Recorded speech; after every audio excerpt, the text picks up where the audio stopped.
quelques jours de Eid al-Adha, l'ONSA est à la traque des contrevenants. L'objectif est de garantir aux consommateurs un bétail de sacrifice dans les normes sanitaires. L'ONSA est venu aujourd'hui. L'Office fait un contrôle continu du fourrage pour s'assurer de sa qualité ainsi que celle du bétail qui a été numéroté et enregistré.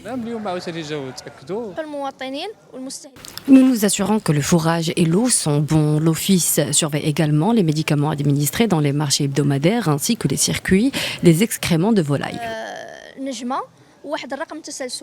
Jusqu'à la mi-juillet, il est interdit de transporter les excréments de volaille. C'est une mesure préventive pour éviter qu'elles ne soient utilisées comme fourrage.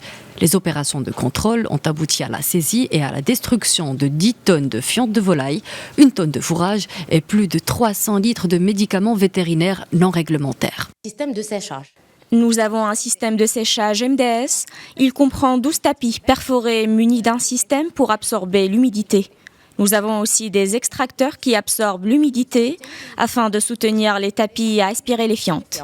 Donc, elle a 12 tapis. Après 12 tapis, la fiente tombe dans le convoyeur.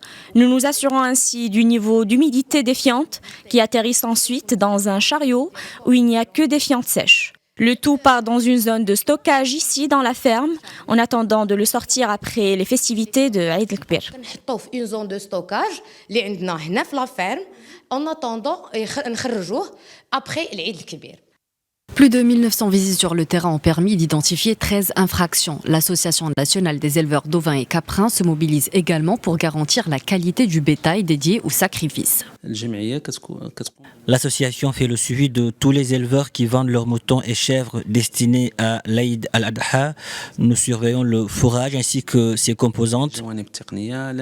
Nous assignons également des conseils afin que le bétail soit élevé et préparé dans les meilleures conditions.